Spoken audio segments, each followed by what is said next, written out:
BCB দেখতে পাচ্ছেন। এই বিসিবিটার মধ্যে বিড়াল ঢুকছিল, বিড়াল ঢোকার পরে এই যে দেখেন সিটির অবস্থা কী হয়েছে, একদম বরবাদ। আর এই যে দুইটা আছে মনে হয় ভালো, হিট দিয়েছি, এখন বার্নিশ করলে আর মেগার করলে বোঝা যাবে, বা আবারও হিট দিতে হবে। আর এই যে পিটিটাও আমার হিট দেওয়া হয়েছে, আবারও হিট দিব, বার্নিশ করব, তারপরে সর্বশেষ মেগার করব। তবে পিটির যেই সিমটম দেখা যায় আল্লাহর রহমতে খুব ভালো আছে, সমস্যা নেই। আর এই যে দেখেন রানিং লাইন, এটা ST6 গিয়ার মানে বিসিবি থেকে বাইপাস করে রাখছি। লাইন তো চালাতে হবে, সচল করতে হবে।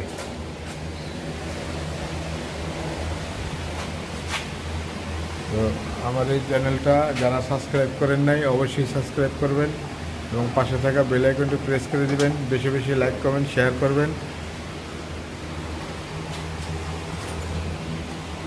আর এই সার্কিট ব্রেকারটা ভালো আছে, টেস্ট করছিলাম।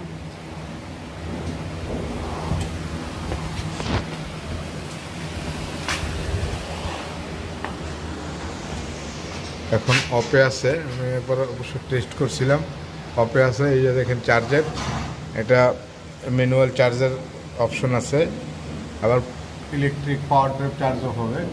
এই যে ওখানে দরজার মধ্যে সুইচিং সিস্টেম আছে। হ্যাঁ সম্ভবত, হ্যাঁ কোনটা যে চার্জ এটা আমি বলতে পারি না, দেখলে বলা দেবো। হয়তো বা মাঝখানে তো হইতে পারে বা উপরে তো হইতে পারে। যাক, এখানে অন অফ আর চার্জিংয়ে 3টে অপশনই আছে। বা ডাইরেক্টও থাকতে পারে, যে লাইন দিলেই চার্জ হয়ে যাব। এটা ওয়ারিং ক্যাটাগরি, ওয়ারিংয়ের কীভাবে ওয়ারিং করছে সেটা তো আমি জানি না, দেখলে হবে। তো এখন দেখেন আমরা একটু অন টেস্টে যাই। এই যে এখন এটা অফে আছে, হ্যাঁ ওপেনে আছে। এখন আমরা এই যে ক্লোজ করি, এই যে ক্লোজ হয়ে গেছে, দেখতে পাচ্ছেন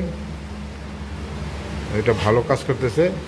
এখন আমরা এই যে ওপেন হয়ে গেছে, এখন এই যে ক্লোজ করে দিই, এই যে ক্লোজ হয়ে গেছে। এই যে এখন স্প্রিং চার্জ, ডিপ চার্জ।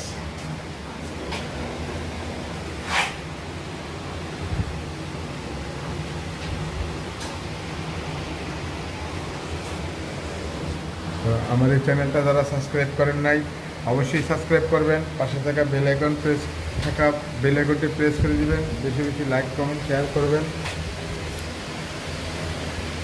আমরা সাধারণত সাব স্টেশনের টোটাল কাজকর্ম